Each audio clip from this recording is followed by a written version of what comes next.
Boa noite. Começamos hoje a programação do Palavra Inquieta, Papo com Autores, e hoje nós temos a presença do Sérgio Fantini, escritor mineiro, que está aqui em São Paulo para lançamento do seu livro Silas, e ele vai falar um pouco a respeito. Boa noite, meu nome é Sérgio Fantini, eu sou de Belo Horizonte, estou aqui em São Paulo fazendo o lançamento do livro Silas, é o meu 15º livro, e eu fiz o lançamento ontem na Mercearia São Pedro, em Vila Madalena. Fui recebido pelo Marquinhos, que é o dono de lá, e na companhia de vários amigos aqui de São Paulo, vários escritores, vários companheiros, algumas visitas inesperadas que me surpreenderam, foi muito legal. E não é a primeira vez, acho que é a 4ª vez que eu venho lançar em São Paulo. Eu tenho muitos amigos aqui, e é sempre uma festa, é sempre um prazer de ir lançar aqui, porque é a oportunidade de rever os camaradas. Normalmente você lança na livraria ou você lança? Aqui eu lancei sempre em bares, porque é a facilidade que os meus amigos acham para descolar o lugar, né? Então fiz no bar, que eu esqueci o nome, depois eu lembro. Fiz 2, da Lu, uma pessoa legal, que 2 vezes ela me recebeu, e agora pela 2ª vez na Mercearia São Pedro. E o seu livro Silas? Bom, Silas, ele tem uma história que começa em 1991, quando eu publiquei a novela X, e agora, ano passado, 2010, o Ricardo Aleixo, que é um poeta, um intelectual dos mais importantes do Brasil, ele me fez um depoimento pessoal dizendo que para ele X é um romance muito importante, porque ele mostra o rito de passagem da nossa geração, nós que estamos agora na faixa dos 50 anos. E essa opinião dele me comoveu bastante, me chamou a atenção para a importância que poderia ter republicar a novela. E nos meses em que eu passei pensando nesse assunto, eu me dei conta de que eu tinha mais 2 contos usando o personagem Silas, que é o protagonista da novela X. E eu falei, bom, vou pôr esses 2 contos. E coloquei junto e reli, li, revisei, eu sou um revisor obcecado. E nesse processo eu me lembrei de 2 contos que eu publiquei em 1986, 87, numa antologia da editora Brasiliense. E eu, pensando naquilo, eu saquei que o protagonista daqueles 2 contos já era o Silas. Então, o Silas é protagonista de X em 1991, depois ele é protagonista de 2 contos mais recentes, e eu percebi isso, que o personagem protagonista daqueles contos que saíram na Brasiliense já era o Silas. Ele tinha outro nome, mas já era o Silas. Aí eu juntei, reescrevi esses contos, reescrevo tudo. Eu olho para o computador e eu começo a reescrever, eu começo a revisar. Assim, para mim nada está pronto para sempre. Eu sempre tenho uma possibilidade de mexer no texto. E foi isso que eu fiz. Então eu coloquei esses 2 contos, o personagem que nos chamava Silas passou a se chamar Silas, ele tinha por volta de 18 anos. Depois no X ele está com essa idade, por aí. Depois nos 2 contos mais recentes ele tem 30 e 50 anos. Então com isso eu montei a biografia do personagem.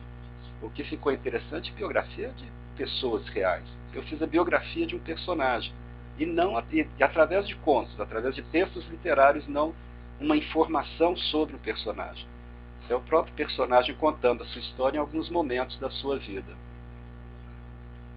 E é isso. Então, a concepção do livro foi essa. Eu fiz esse trabalho de cerca de uns 8 meses, 9 meses, mais ou menos, de 2010 para o começo de 2011.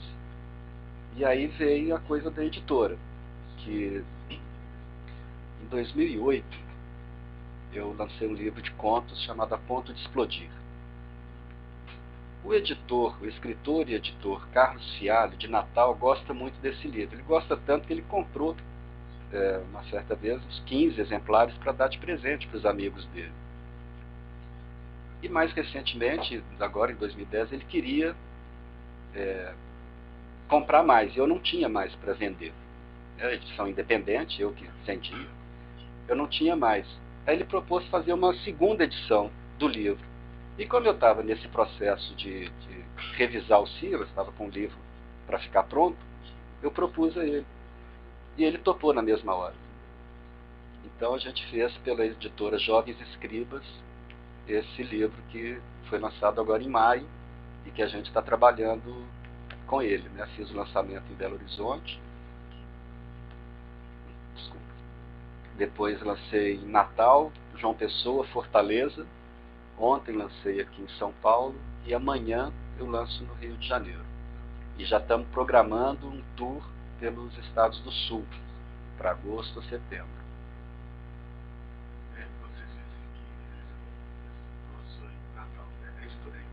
É a editora de Natal, Carlos Fialho é lá de Natal, editora de lá.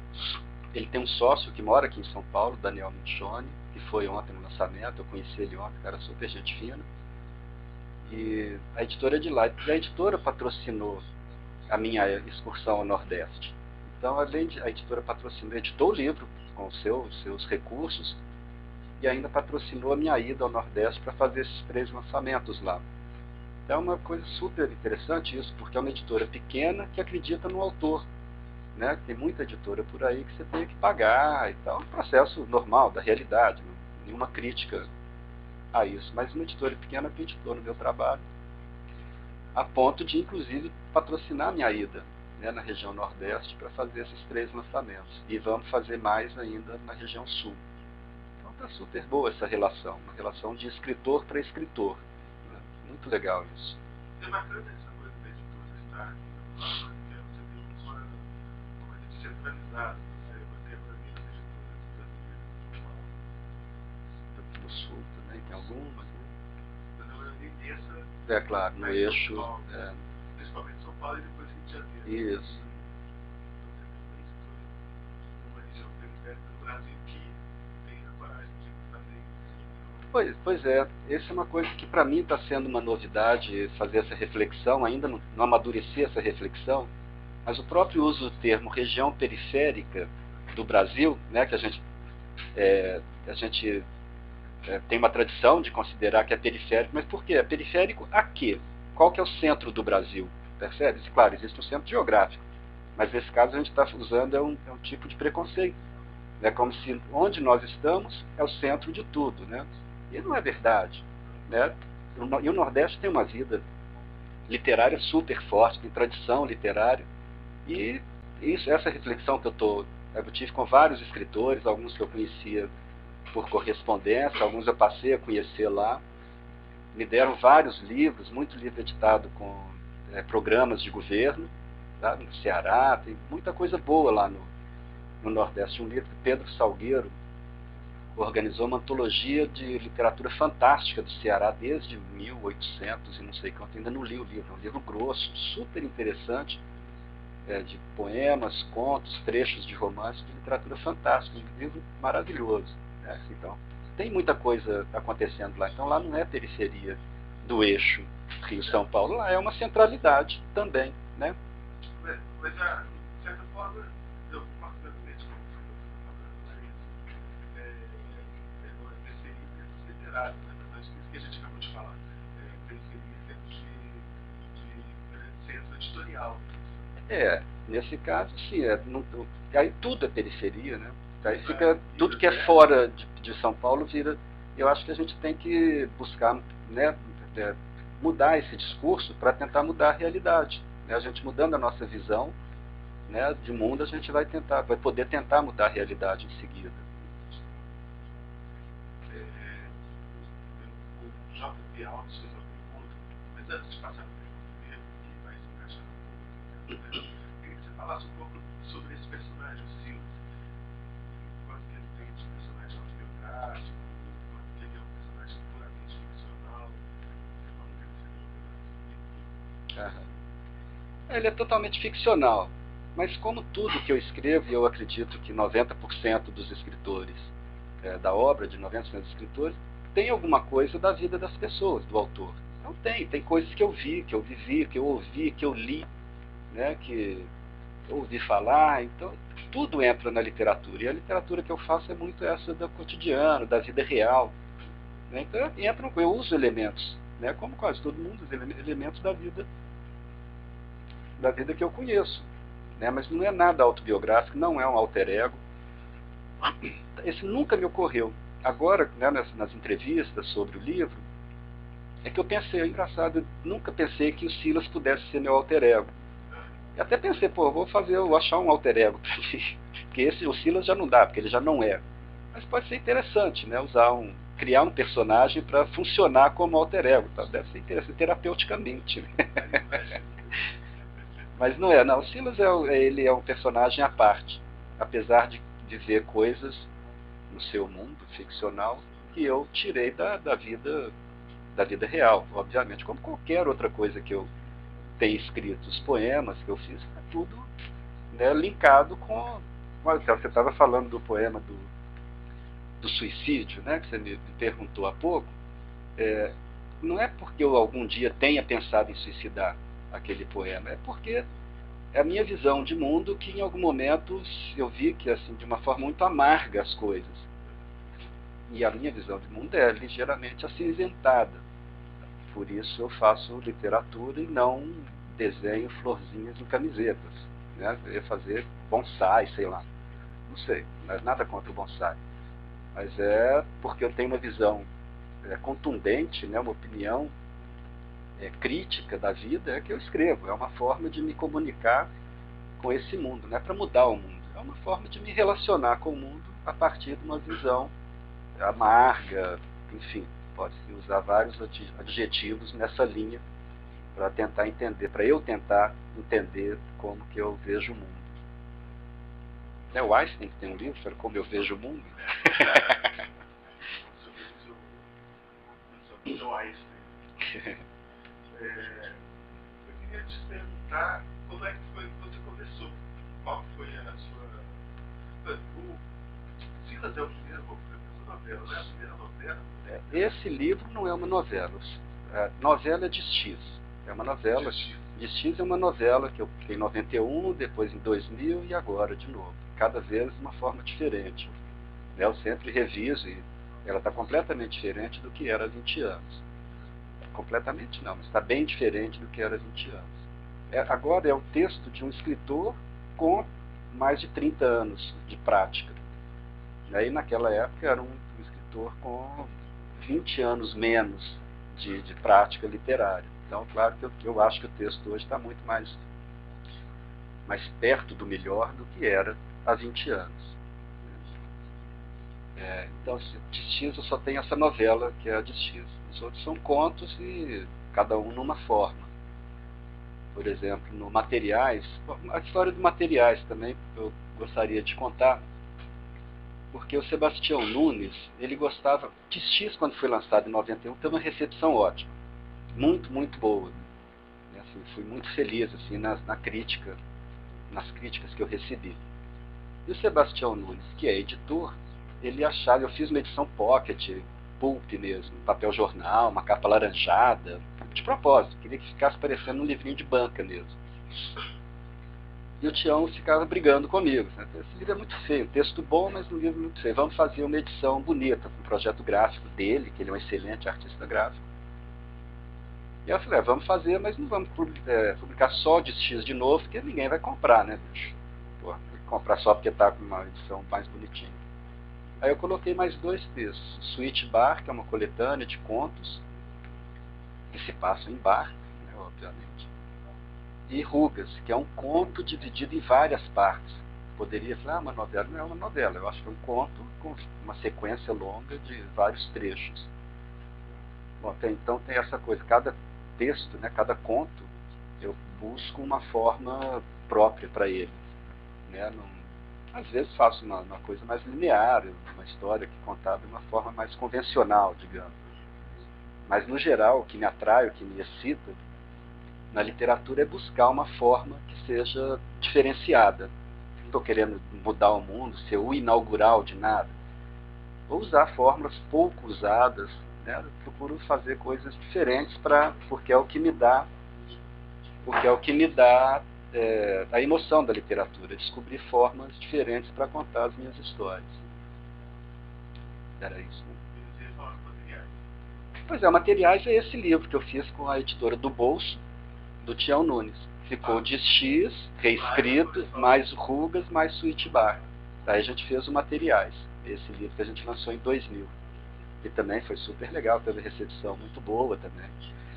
Ele, inclusive, que chamou a atenção do Nelson de Oliveira quando ele organizou a antologia Geração 90, que ficou super famosa pelo Brasil todo e tal. Foi esse livro que deu o clique no Nelson para me convidar para aquela antologia. E você começou escrevendo poesia no final dos anos 70. Como é que foi isso? O que era naquela época? Como é que era você escrever os Inclusive isso leva a uma discussão sobre isso que a gente estava falando agora, da questão da editora que está te publicando. Olha, antes do primeiro livro tem uma historinha que é a seguinte. Em 76 eu trabalhava na Fundação de Educação Artística com a Berenice Menegali, e quando ela colocou uma máquina de fotocópia lá no escritório, eu era office boy, uma coisa assim.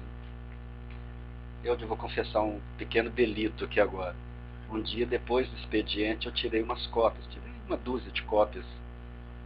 Com alguns peguei um poema meu, de uma amiga, um do Manuel Bandeira e um do Omar Khayyam. 4 poemas que falavam sobre vinho. Coloquei o título O Cancioneiro e tirei essa fotocópia e distribuí para alguns amigos na escola. E aí o pessoal, né, alguns amigos gostaram muito, vamos fazer mais. A gente fez vários outros folhetos, isso foi em 1976. Aí durante uns 2 anos a gente fez outros folhetos e a gente fez um grupo pra gente. Era o grupo Canções. Né, com toda a ingenuidade que a gente tinha na época, mas tinha 2 músicos, o Ivinho Lopes e o Marcílio Diniz. Cara, tem que fazer conta. 76 era 15? Eu sou de 61. Você já fez a conta? Já. Então é isso. E aí a gente participou de festival de música, fez um espetáculo de poesia e música, fez teatro, a gente fez um monte de coisa, era muito legal, a gente era muito amigos. E fizemos várias coisas de forma amadora, com a paixão, né, com aquela ingenuidade ali, apaixonada pela arte que a gente tinha.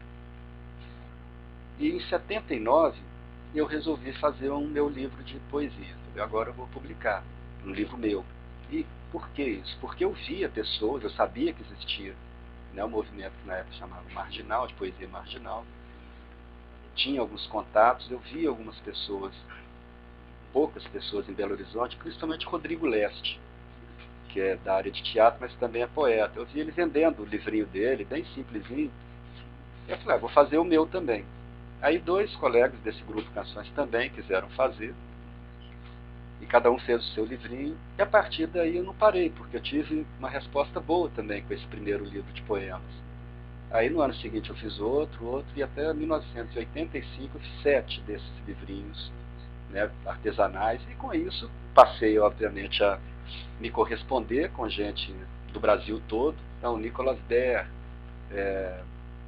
o Flávio Paiva, que é meu amigo desde essa época, tem 29 anos isso, é meu amigo desde essa época, lá em Fortaleza, pessoas aqui de São Paulo, do Rio, a Leila Nicoles, né, do Rio de Janeiro, tinha editora também, a Trote, enfim, eu fiz várias amizades, que aliás, um parênteses, a melhor coisa que a literatura me deu foi fazer bons amigos, né? Nunca ganhei dinheiro para me sustentar, a fama não me interessa, nunca procurei, não me faço o menor, nem sei se, não me interessa esse assunto. Eu tenho até uma brincadeira, um poema que é assim, tudo bem, da poesia espero grana, mulheres, fama, nada além. Uma ironia com o próprio trabalho, né? Então o que me deu foi fazer amigos. Então naquela época eu fiz amigos, o que me incentivava a fazer outros livros, e simultaneamente eu tentava escrever prosa. Aí em 85 eu estava com os poemas curtíssimos, eu fiz o livro Carapuá, com ilustrações do grande Humberto Guimarães, excelente artista. plástico. E os poemas super curtos, eu acho que ele não tem 200 palavras, esse livrinho. É super bonitinho, assim, poemas bem sintéticos. E nesse ano eu consegui escrever meus primeiros contos, porque eu vinha tentando e não gostava, não me dava por satisfeito. E esses primeiros contos que eu fiz em 85, eu entrei na revista, ali no concurso da revista literária USMG, né, a universidade lá de Minas, e fui classificado.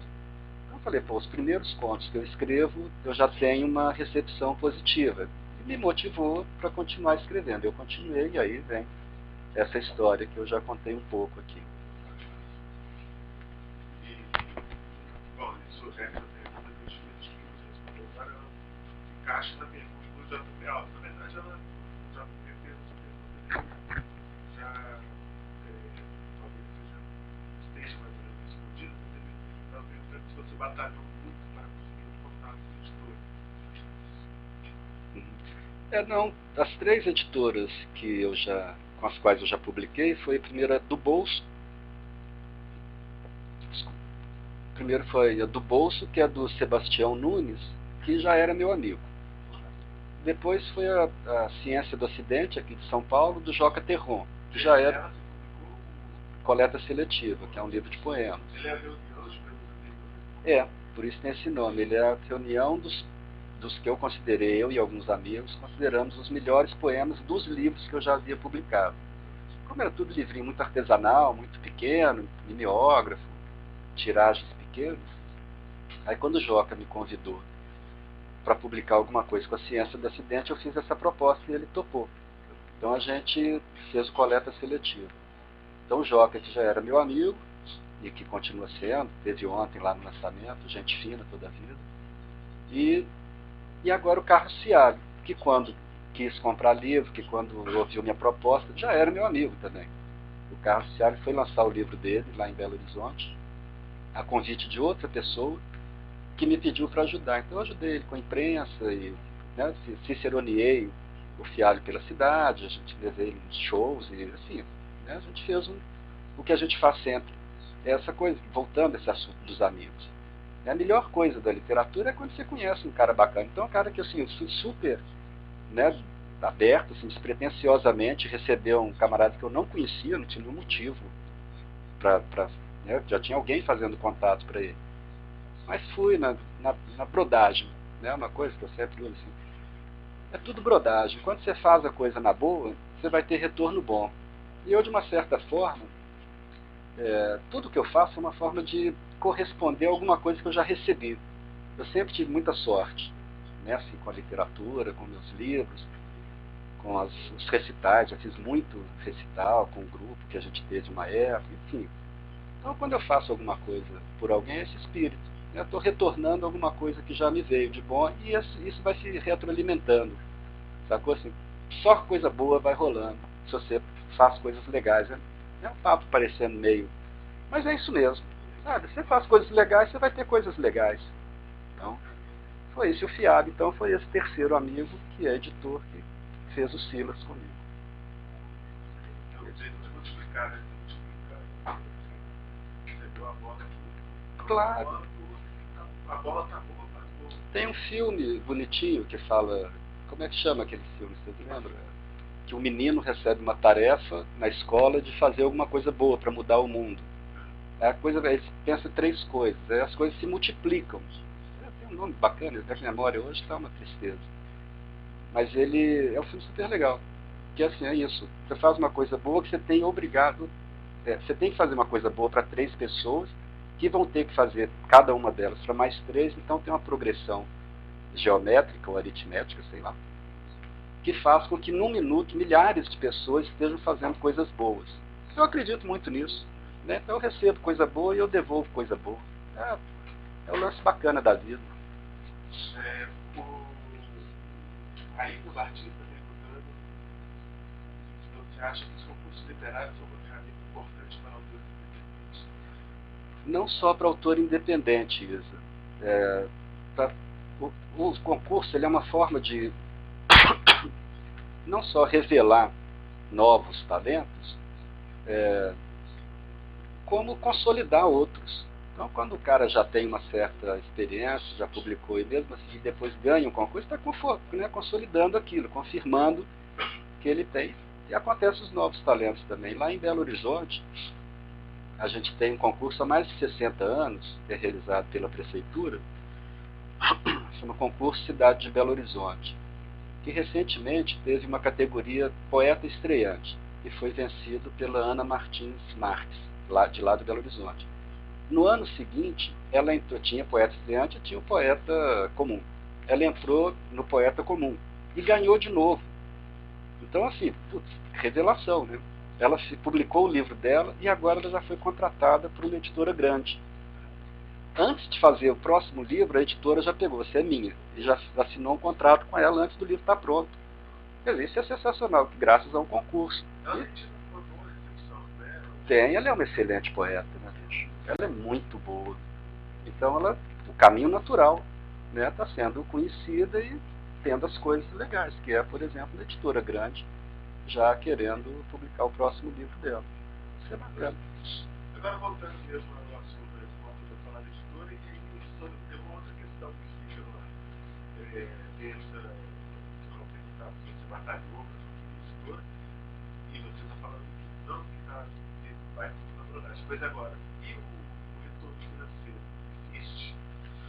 Não, não tem retorno financeiro, cara. Assim, eu tenho uma sorte danada, assim, que nos meus lançamentos, desde 85, desde aquele livrinho Carapuá de 85, eu vendo mais de 100 exemplares por lançamento. Eu pago minha dívida com gráfica e com o que mais tiver no lançamento. Depois eu vou vendendo aos poucos, troco muito livro, mando o livro para as pessoas de fora de Belo Horizonte.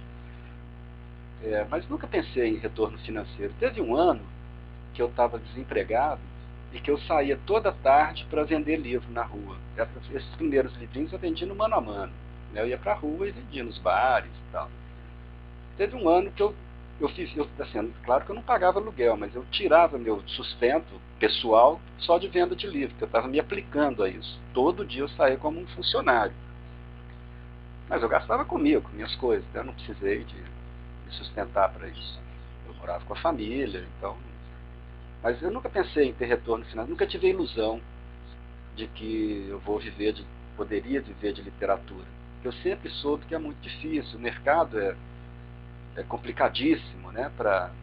Tem gente que consegue, que se esforça muito, muito, muito e consegue ter uma vida boa vivendo de literatura, mas é um tipo de esforço que eu nunca quis.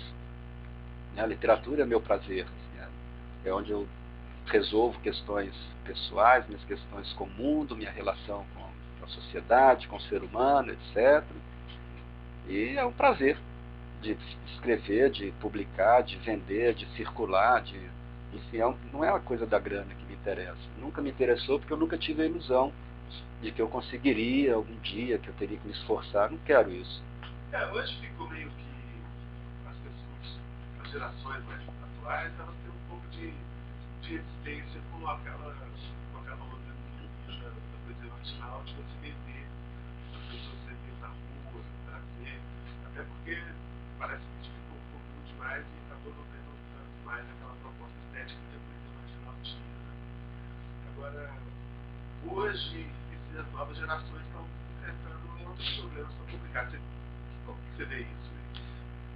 Olha, cara, quando a gente tem um dado histórico aí, que é lá em Belo Horizonte, né, eu posso falar. Quando a gente começou a vender, em 79, eu, Carlos Herculano Lopes, Alexandre Marino e outros companheiros, a gente era muito bem recebido na rua. Né? A gente chegava na mesa de bar, aí, quer comprar poesia, estou vendendo meu livro, e as pessoas liam, convidavam para sentar, a gente batia papo, enfim, era muito, muito astral, assim, era muito bacana.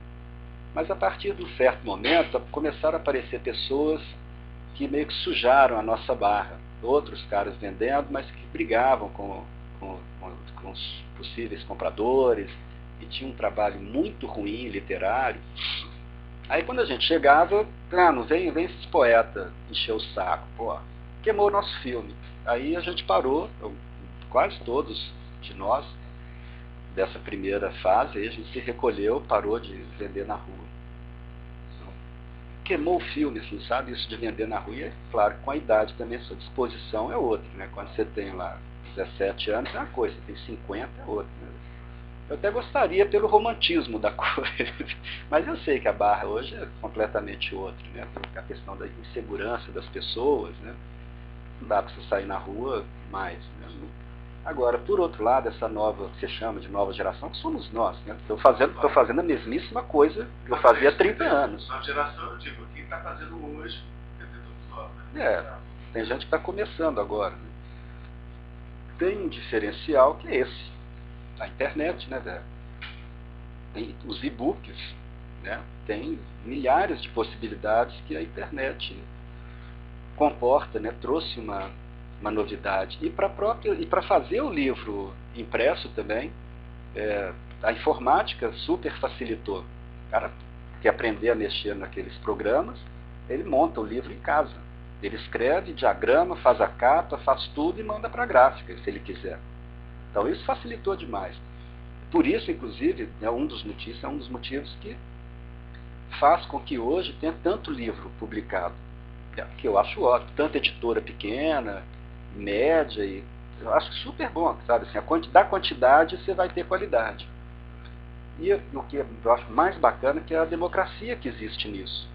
Né? Não tem aquela, se você não tem grana, porque é uma forma de censura, você não vai conseguir publicar hoje. Não, o cara com um pouquinho recurso ele consegue, ou até nenhum recurso, desde que ele tenha acesso ao computador.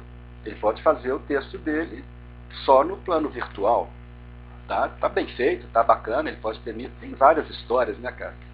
De autor que fez o livro na internet e vendeu 1 milhão. Tem um monte de história, de música também, tem um monte de coisa. Então hoje a realidade é completamente diferente, né? Não precisa mais daquela guerrilha, assim, né, do contato, que também é um pouco pena, né? Do contato corpo a corpo, mano a mano ali, que é olho no olho do seu possível leitor, né, cara? Isso era muito legal, mas hoje o tempo é outro, né? Que é bacana, tem essa coisa que eu acho que é muito legal também. Você está falando de coisas que me remetem a questões de diferença entre o mundo de agora, com a internet disponível para todo mundo, e o mundo dos anos 80. Você começou falando que os dois escritores que começavam a... Você começou a se comunicar com várias pessoas, tinha cartas. Eu já vi você falando no outro cartão que você é um escritor dedicado. Sim. E você acha que, por exemplo, o e-mail mudou um pouco isso? Você continua respondendo? Continuo correspondendo super, assim, que por e-mail, né? Eu acho excelente, cara. Eu sou viciado em e-mail. Assim, quando eu viajo, se não tiver onde eu estou um computador, eu vou na Lan House para ver meus e-mails, para conversar. Agora vê que maravilha, a gente conversando aqui, pessoas pelo Brasil todo, pelo mundo, né, potencialmente, podem estar nos ouvindo, e pô, a gente fazia carta de papel, cara. Assim, eu sentava sábado em casa com a máquina de escrever, minha Olivetti Studio 44, punha na mesa, pegava as cartas da semana e ia respondendo uma a uma. Sabe? E aí segunda-feira punha no correio, sábado de novo já tinha outras cartas. Era bacana isso também, mas hoje é muito... O e-mail é uma maravilha, né? Você pega e conversa com gente do Brasil inteiro na mesma hora, troca 2 e-mails, faz um e-mail coletivo, convite para lançamento. Eu estava lembrando agora que eu mandei uns 500 convites para divulgar o meu lançamento em Belo Horizonte. Aí lembrei, cara, antes a gente fazia xerox, datilografava, tirava xerox, dava uma assinatura de caneta, né, para ficar... Subscritava envelope, tinha que conferir endereço, colava e ia no correio com aquela pilha de envelope. Fala direto, né? Mas, cara, era uma loucura. Depois ainda dava uma telefonada para confirmar se o cara tinha recebido, se ele... Hoje você pega e-mail, com 10 minutos você manda para o mundo inteiro a sua mensagem. Isso é super bom, eu acho barato isso. Muito bom. Agora, a internet também abre possibilidades de pirataria, cópias. Às vezes as pessoas pegam poemas seus lá e vou colocar aqui no Facebook correndo. Isso te ajuda, te atrapalha, já deu... Não, eu sempre, todos os meus livros, exceto esse, eu sempre coloco lá na ficha técnica, reprodução e plágio permitidos. Porque eu sou precursor do copyleft, né? Porque quer copiar, velho, copia, quer reproduzir, reproduz. Isso naquela época eu fazia assim, e hoje não fiz porque a editora está bancando o livro, ela tem o direito de se resguardar, é claro. Né? Agora, cara, pirataria sempre vai ter alguma coisa desse tipo. Plágio, pirataria, sempre vai acontecer. O que eu acho pior nesse tipo de coisa da internet é quando você recebe uns textos muito vagabundos, mas essas mensagens cretinas com assinatura dos grandes escritores. Cara, isso me dá uma raiva. Luiz Fernando Veríssimo, Borges, Drummond. Pô, espero que não sejam burros o suficiente para fazer isso, porque não tem cabimento. Eles fazem isso para justificar aquela mensagem que eles acham que é bacana, que o mundo deve ouvir a sua mensagem, e como não tem coragem de assinar, coloca o nome de um autor famoso para... Sabe, é uma palhaçada, é uma besteira sem tamanho, né, cara? Mas não, meu quase eu não ligo, cara, realmente, essa coisa da grana. Sacou? Por isso que para mim é muito tranquilo. Eu espero que as pessoas sejam corretas e deem o crédito. Vou publicar um poema do Fantino na internet, ou vou fazer um pôster, uma camiseta, põe lá o crédito, me avisa. Né? Provavelmente eu vou liberar, se não for pro uso do mal, né, do lado escuro da força, usa, velho, tá limpo. Não tem muito essa coisa. Você vai pegar o meu livro e pôr o seu nome e ganhar dinheiro, eu vou te processar.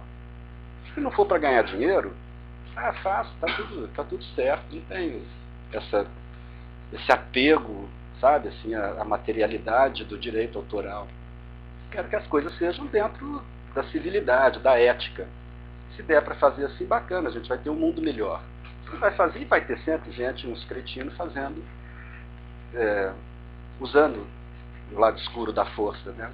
Paciência, né? Mas a minha torcida, a minha vibração é para que não, para que as coisas sejam mais legais, né? Um mundo mais transparente, mais igualitário, né? Isso é que é bom. No seu livro, volta, já estou fazendo filosofia de botiquim aqui. Eu também já estava puxando para você, queria lembrar. O seu livro A Ponto de Explodir, ele tem vários pontos, ele tem uma marca que é super forte, da concisão sintética. Os textos, já que você tem que dizer, às vezes você procura caprichar na construção de cada frase. Tem um texto que é praticamente um poema. Muita gente deve ter te perguntado por que você publicou um poema no livro de contos. E você considera um conto, né? É o Inclame, né? Diário do Inclame, né? Que é dedicado ao Tião Nunes, que criou o termo Inclame, né? Que é indivíduo da classe média. Super sacada do Tião. Olha, tem uma coisa que, por ter começado a fazer poesia, a prosa para mim não é um espaço só de contar a história. A prosa é um espaço de experimentação da linguagem. É o que eu já mencionei aqui. Cada texto, para mim, eu procuro ter uma coisa diferente. No caso desse Diário do Inclame foi isso. Ele tem uma forma como se fossem estrofes, como se fosse verso, mas ele é prosa. Não dá para falar aquilo como um poema. Pode até dar, mas ele é prosa. Prosa feita de frases muito curtas e dispostas, em vez de parágrafos, dispostas em parágrafos que parecem estrofes. É uma jogada, né, de tentar. No final do livro tem um poema. É o que chama A Ponto de Explodir, que é um poema de ritmo beat, né, que é um tipo de literatura que eu gosto, versos longos, e tem até umas citações assim do Allen Ginsberg ali no meio. Mas é um poema. Aquilo é um poema. Mas eu gosto de fazer, de experimentar. O Deinha, que está lá, são 2 contos que não usam pontuação. Né? É um tipo de experiência. Não é a novidade, mas é uma tentativa de usar um recurso não muito batido. E a experiência ficcional? Ela tem, ao começar a escrever um texto, você criar uma produção, não, um universo ficcional que faz parte da experiência. Olha, assim, a literatura, algumas pessoas se confundem um pouco com isso. Eu dou oficinas de literatura lá em BH, eu sempre vejo isso todo semestre, a oficina dura semestre, eu sempre passo por isso. Que é deixar para as pessoas terem clareza de que a literatura, ela é ficção, ela não é realidade. Então, a partir do momento que você pensou aquilo que você quer escrever, você já está fazendo ficção. Por mais conectado com a realidade que esteja, desculpa, aquele fato que a pessoa está usando da realidade para fazer sua ficção. Então já é um simulacro, sacou? Você já está no campo do ficcional. Para mim é muito tranquilo isso, porque por mais que eu use algum dado do real, o que não é muito comum, pode parecer, mas não é, né? Assim, porque se eu vou criar coisas que transcorrem num ambiente similar ao do mundo real, obviamente que são coisas que existem, então existem paralelos. E o termo é bem esse, é um mundo paralelo. Né? Então o cara entrou no bar, milhares de pessoas entram no bar. Não quer dizer que é aquele cara, aquele bar, aquele momento. Eu já estou fazendo aqui, já é o meu universo. E as coisas que vão acontecer e que vão ser ditas, elas já estão dentro do código da literatura. Então, você tocou na coisa da concisão, né, do meu texto. É uma coisa que eu trago da poesia. É um elemento de usar a palavra justa, né, buscar a palavra mais exata para aquele momento que eu estou usando, que eu estou fazendo ali no meu conto, no texto, seja o que for. E com isso eu estou criando outra coisa também. Literatura é linguagem. A literatura só se realiza através da linguagem. Não adianta você ter uma escrita desordenada, mal enjambrada, para falar uma super história bacana. Você não fez literatura. Ou fez má literatura. Né? É isso, assim, para mim não tem muito mistério. Eu estou no campo da ficção. Por mais parecido com a vida real, aquilo ali para mim é só ficção. Você acha que você está escrevendo um conto? Eu estou pensando no conto mesmo, eu acho que agora a gente, eu vejo a gente durante o universo na prosa, então fez um conto, você acha que você vai seduzindo o leitor, vai tentando seduzir o leitor para ele continuar ali com você? É isso também. É lógico, claro, bicho, o jogo é de sedução. E é isso também na oficina eu tenho não, né? Eu faço com o maior prazer, é fazer com que a pessoa evite o ruído. Se você deixa o leitor ter dúvida, parar para pensar sobre, você está perdendo o cara. O leitor tem, da primeira palavra até a última do seu texto, ele tem que estar dentro. É lógico, é trazer ele para dentro do seu universo ficcional. Claro, essa que é a grande sacada.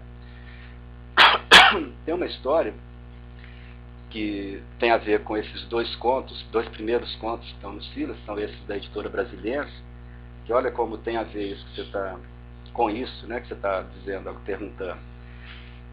A editora Brasiliense tinha um concurso de contos. Você podia mandar 2 contos. Eu mandei 2 contos. E era para publicar só um. A editora só publicaria um.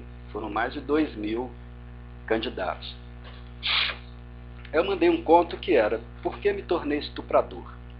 E mandei um outro conto que era Belo Horizonte, 21 de agosto de 1986, que era uma mãe dizendo: senhor editor do concurso Contos Jovens, que era o nome do concurso da Brasiliense, meu filho, Alberto da Fonseca Júnior, que era o nome de Silas naquela época, meu filho fugiu de casa, blá blá blá, ele fez isso, fez aquilo. Ela fica contando, descrevendo o personagem, para no final falar assim: outro dia eu estava mexendo na gaveta dele e achei um envelope endereçado ao seu concurso. E como ele fugiu de casa, então eu queria pedir para o senhor, quando sair o livro, se eu colocar o nome dele na capa, para ele vendo o nome dele, às vezes ele volta para casa. Então, será que o senhor podia fazer isso? Tal? Mesmo que ele não for classificado, põe o nome dele aí para ele, né, para eu poder ter contato. Ele sumiu. Tá. Quando saiu... bicho. Quando saiu o resultado do concurso, em ordem alfabética, eu fui ver, meu nome não estava lá. Falei, tá, não fui classificado, tudo bem, né, faz parte. E aí um amigo de Curitiba, o Rui Werneck de Capistrano, que tinha classificado, eu vi o nome dele lá, me ligou, disse: parabéns, você também entrou no livro. Eu falei, não entrei, porque eu olhei a lista e não vi meu nome. Ele falou, não, seu conto está lá. Ele me leu o trecho do conto. Eu falei, coisa estranha. Isso alguns dias depois, claro.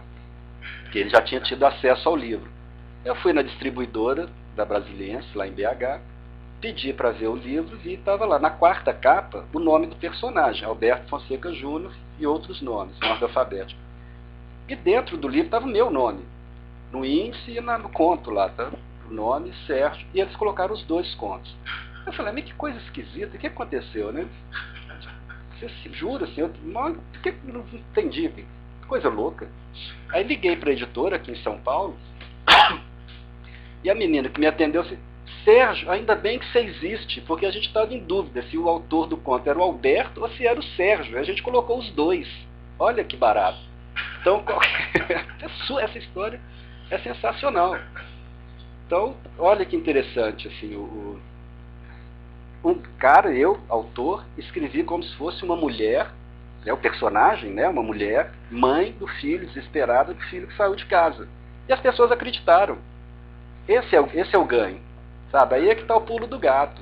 Você perguntou da sedução. Eu não só consegui, daquela vez, fazer com que as pessoas lessem, como acreditassem. Pá! Isso é tudo que o autor pode querer, cara. Então, é isso, né? O tempo todo é tentar manter o leitor ali dentro da minha história.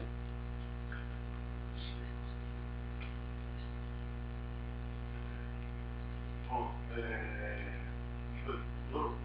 nos seus textos fala muito do universo do mundo urbano, né? Você fala, você poderia escolher, né? Minha pergunta é mais ou menos por esse lado. Você quando quem lê seus textos, convive com todo um universo que nem necessariamente fala da cidade, não necessariamente fala de estar passando pelo mundo que é a cidade grande. No entanto, a gente sempre sente esse mundo, né? Às vezes você pega um ponto, vai para um churrasco. Então tem uma história, né? Você sente esse mundo. E aí, às vezes rola essa pergunta, o escritor escolhe o universo que ele escreve, você pode escrever um romance rural, ou nada disso, você conseguiria, isso é alguma coisa que é de fato uma escolha? Eu não fiz a escolha pelo urbano, pelo tempo que tem em contraposição ao rural. Eu fiz a opção pelo cotidiano. E o cotidiano que eu conheço é o cotidiano urbano. Eu poderia, se eu quisesse, fazer um conto passado no campo. Só que eu teria que pesquisar. Por exemplo, eu não sei nome de árvore. Eu poderia usar aleatoriamente, lá o jatobá, como meu amigo Rony Walter Jatobá. Poderia pôr, sei lá, aroeira. Eu não tenho a menor ideia. O cara subiu na aroeira. Sei lá se a aroeira dá para subir ou não. Então, não sei. Eu teria que pesquisar. O regato, não sei o que. Eu poderia fazer. Mas não me interessa falar de uma coisa que eu não conheço. Eu falo do que eu conheço. Não é que eu vivi, é que eu conheço. Então, meus textos, eles são impregnados de gente. E eu conheço gente. Não estou dizendo que eu conheço a alma humana, não é isso. Eu conheço gente que eu vivo com gente. Hoje tive uma folga de manhã, perto da hora do almoço, porque o meu grande barato que foi de ocupar essa hora foi andar pela Avenida Paulista. Cara, eu venho em São Paulo, sempre tenho que caminhar pela Paulista. Eu adoro aquilo. Gente que não acaba mais. Sacou? Eu fico vendo gente. Gente é bacana, assim. Gente, sabe, dá tesão, é legal, sabe? E isso, cara, isso vai ficando na cabeça. Eu não estou procurando cenário, não estou procurando personagem para depois anotar, tirar retrato. Não é isso. É porque isso vai me impregnando. Então as relações, os olhares, sabe? Tudo isso de alguma forma, tudo que o escritor vive, vai se acumulando dentro dele. E isso, mais cedo ou mais tarde, você vai usar. Ou até, talvez não usar diretamente, explicitamente, mas o fato de você ter visto ou vivido alguma coisa, vai te ajudar a compor. Às vezes você dá um traço no personagem, que, olha, marquei bem esse personagem. Mas por que você conseguiu isso? Porque você conhece milhares de pessoas ou de personagens, né, da vida real. E aí você consegue dar uma super sacada. Assim. Não precisa de ficar falando, o cara tinha olhos verdes, cabelos azuis, 1,80 m. Você pode fazer isso. Mas às vezes com toque, assim, o alemão chegou e, pô, já marcou quem que é o alemão, já está no senso comum, que é o biotipo, né? Então é isso, assim, não é opção pelo urbano, é opção pelo que eu conheço. Eu falo muito das relações humanas, né? Assim, é uma coisa que é aquilo que eu dizia, a literatura é a minha forma de me relacionar com o mundo. Então o que me instiga, o que eu desconheço, é isso que me provoca a escrita. Não é falar só o que eu sei ou o que eu pesquisei. É tentar desvendar as coisas que eu não conheço. Eu tento falar disso também, saca? Então, é isso, não é uma opção assim, pelo urbano, consciente. É opção para falar do que eu conheço, que é. O William Burroughs fala, se você quer ser um escritor, então pelo menos preste atenção no que você está pensando. É até boa frase, é isso aí. Né? O Hemingway também tem alguns depoimentos nesse sentido, né? E são autores que eu gosto, né? O Hemingway. Quais são os autores que você mais gosta? Assim, que tem a cabeça primeiro, mas você não vai falar todos, porque a gente tem experiência de tanta coisa. Cara, assim, eu tenho três, o Luiz Vilela, que são os caras que eu tento alcançar, sabe? Assim, a meta é um dia me sentir tão bom quanto o Luiz Vilela. Vander Piroli é outro que eu amo de paixão, muito, muito. João Antônio, sim, o Luiz Vilela de Tuiutaba e o Piroli de BH, né? O João Antônio, né, também super bom. O Dalton Trevisan, a concisão, essa coisa do traço. Como que o Dalton consegue descrever personagens tão fantasticamente, né, bicho? Daqueles diminutivos que ele usa. Aninha da unha vermelhinha. Você já vê a figura, assim. Não, claro que não isso, né? Eu chutei aqui. Mas ele consegue, com pouco, assim, ele descreve uma cena, um personagem, né? Esses são alguns dos escritores que eu admiro, assim, né, na estante de cima. E tem, eu te falei que essa resposta às vezes é um pouco complicada, porque eu gosto de todos os meus contemporâneos, que eu dialogo com eles. Então, mesmo que eu, naquele texto específico, eu não goste daquele texto, eu não gosto de um determinado texto, o fato de ler texto de um cara que, meu contemporâneo, às vezes até um amigo, colega, isso me faz bem. Isso faz parte do conjunto de alimentação. Sabe? O ponto de explodir aparece dedicado ao Luiz Alberto Guedes, dedicado ao faz Marçal Filho, dos personagens, como você está dedicando, acaba virando personagem. Sim, isso virar personagem, isso é com você. Mas a dedicatória do A Ponto de Explodir, todos os contos têm dedicatória. Eu deixei com meus irmãos, minhas irmãs, e vários autores e amigos que eu admiro, como esse que você citou, Marçal, o Guedes e outros. Né? Eu sempre uso ou o livro, no caso do A Ponto de Explodir, cada conto, para homenagear, né, algumas pessoas. Eu acho que é bacana o momento de oferecer, né, para os camaradas as coisas que eu acho que são as melhores que eu faço, que é escrever.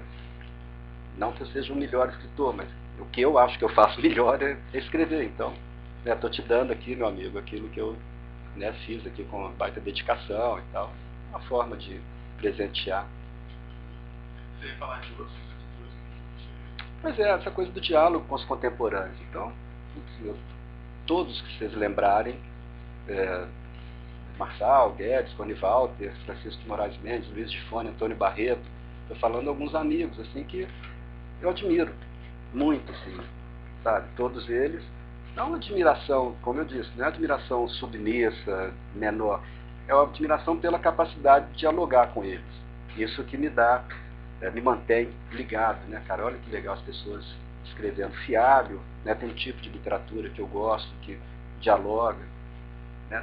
O Nelson, o Rufato, tem gente, o Joca, a Ivana, a Ruda Leite, é muita gente, o Marcelino. São pessoas com quem eu dialogo pessoalmente, né? Às vezes são amigos, nem sempre, mas são pessoas que estão escrevendo aqui no meu, sabe, está junto, a gente está batendo bola, né, através do tempo, né, o grande futebol do tempo, assim, cada um na sua posição, para fazer o gol. Bom, e aí, então é ótima resposta, porque eu fico pensando nisso, gente, de vez por vez, deve ser divertido, né? Escritores mortos e tal, clássicos. E é bom isso, se pensar no escritor que... Pô, mas é super, né? Por isso que eu citei alguns, assim, já, né, já mais estabelecidos, vamos dizer, né? O Vilela está vivo, né? Desses que eu cito, o Dalton, o Vilela e o Dalton estão vivos, né?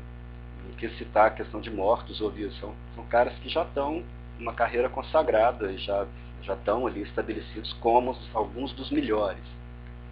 Mas é principalmente esses, né, esses colegas, né, que estão aqui que me dão mais. É a vida, é o que eu te falo. O que me interessa é a vida, né? E são os caras que estão fazendo aqui agora. A gente tem eu tenho a felicidade assim, de trocar originais com alguns amigos. Você imagina como é bom você pegar o texto de um amigo com o machado na mão e dar porrada, e achar que tá, que, sabe, falar, ó, aqui não tá bom, aqui não tá ruim, e ao mesmo tempo receber isso também. Eu nunca publico sem mostrar para alguns amigos que vão também pegar meu texto e me mostrar onde que eu posso estar errado, onde que eu posso melhorar. Isso é super legal. Sérgio Ferreira da Silva está assistindo o programa, pediu para escutar a Legal, Sérgio. Seja bem-vindo, velho. Bacana. Chegou bem atrasado, Sérgio, por isso tudo bem. Tá? Vai ficar gravado. Vai ficar gravado todo. Ah, pois é, depois passa o link aí pra gente ver e repassar para quem não pôde ver agora, né? Se alguém se interessar por isso.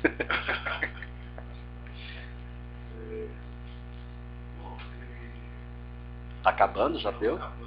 Nossa, passou rápido mesmo. Sei que você avisou, hein? Tá boa a conversa. Tá meio quente aqui dentro. Espera aí, pessoal, que eles estão resolvendo um assunto aqui. Eles não falam, eles ficam fazendo sinal um pro outro, passando bilhetinho. Mas é um pessoal bacana, tá? Aliás, queria aproveitar, obrigado pelo convite, super. Tá inaugurando essa série, né? Pô, bacana. Obrigado mesmo. O programa está começando, a gente vai ter crescer, eu espero. Acho que a gente vai, a partir dessa semana já conseguir dar uma programação nos próximos 3 programas de junho. Se precisar de alguma coisa lá em BH, fala aí que a gente puder ativar lá e dar uma força, tá dentro. Uma pergunta que surgiu aqui é: você tem um recado, uma mensagem para os nossos escritores? Cara, novo escritor sou eu. Eu estou começando a escrever sempre. Né? Assim, não tem 30 anos de experiência que vai me fazer pegar um texto, já sei o que eu quero e como vai sair bom. Se fosse assim, eu ia ganhar todos os concursos do mundo e ser milionário, só por conta de concurso. Cada dia, cada texto novo é um desafio diferente, né? Agora, uma coisa que eu falo sempre, assim, bicho, que é ler. As pessoas, às vezes, querem escrever sem ter lido. Não existe, cara. Você tem que ler, e quando cansar de ler, ler mais. Sabe? Se você tiver que escrever, você vai escrever. Não tenha dúvida. Né? Escrever, não tem jeito, você vai escrever. Agora, tem que ler. Ler antes, durante e depois. Sabe? Assim, ler além de ser uma das melhores coisas do mundo. Ler, pegar um bom livro e ler. É o que vai... A melhor universidade é a leitura. Né? Eu dou oficinas, claro que existem toques que você pode dar ali para corrigir, para mostrar a qualidade do camarada e mostrar o defeito e ajudar a aprimorar o uso da linguagem. Tem um monte de coisa que você pode fazer dentro de uma oficina, que tem parâmetros próprios ali, né, que são bem claros, bem definidos. Agora, no geral, você tem que ler. Ler o tempo inteiro, né? Muito bom. Não, ler não sabe escrever. Queira ler não sabe escrever. Vai escrever menos melhor, sabe? Vai ter menos capacidade. Mas isso é líquido e certo. Além de estar sempre sujeito a incorrer o erro de repetir alguma coisa que já foi feita. Né? Cara, como é que o cara ganha corrida lá da São Silvestre ou qualquer outra? Porque ele treinou antes, ele correu antes. Cara, se você quer escrever, o que que você vai escrever é uma coisa para ser lida. Se você não leu antes, como é que você vai ler o seu próprio texto? Qual que é o paralelo, qual que é o espelho que você vai usar para saber que você está escrevendo presta ou não presta? Para começar, né? Então, ler é fundamental. E quem quiser fazer minha oficina também, agora em agosto a gente começa fazendo a propaganda. Você está marcado? Pode Não, mas é isso, todo semestre eu abro oficinas lá no Letras e Ponto, lá em BH, o Espaço Cultural da Dagmar Braga e da sua filha Renata. E eu faço oficinas durante o semestre. Em agosto a gente começa uma turma nova, que são só 5 alunos. Eu só aceito 5 alunos por semestre, porque é o número que dá tempo de eu trabalhar um por um, e assim, funciona super legal. 2 alunos já tiveram contos produzidos na oficina, aprovados no suplemento literário. Meninos, olha que bacana. O cara que produziu ali já emplacou nos suplementos mais importantes do país. Chambrão, beleza, velho. O Alexandre que está fazendo aí a brodagem. Ele que está promovendo o lançamento no Rio. Eu vou lançar amanhã, lá no Rio de Janeiro, no Bar Estrelato, no Flamengo. Quem for do Rio, quiser aparecer, vai ser uma boa. O Alexandre é o brother que tá promovendo lá no Rio. Olha que legal. Bacana, ele está elogiando a sua desenvoltura. Valeu. Fazer um teste na televisão lá. Então, quero agradecer. Muito obrigado por ter participado. A gente vai contar. A gente é amigo, né, bicho? Bom, aí estamos terminando hoje o programa Palavra Inquieta, Papo com Autores. Agradeço a todo mundo que assistiu, todo mundo que mandou pergunta. E semana que vem, fiquem de olho aí nas notícias do Facebook, Twitter, de autores. E a gente vai colocar em seguida a programação, ok? Um abraço. Ok. Obrigado a todos. Dia 5, lá em BH, eu faço relançamento do meu livro, para quem não pôde ir no dia 10. Então, dia 5 de junho, no Bar da Glau, lá na Sagrada Família. E estou na área. Daqui a pouco eu estou de volta. Dá o endereço aí. O endereço do bar é Rua João Galberto Filho, com Estela de Souza, um quarteirão da Conselheiro Lafayette, perto do EPA, na Sagrada Família. É isso aí. E o lançamento no Rio de Janeiro? É amanhã no Bar Estrelato, que fica na Travessa dos Tamoios, 32B, no Flamengo. Amanhã às 19 horas a gente está lá esperando os amigos para trocar um abraço e fazer um brinde. Obrigado. Falou, valeu.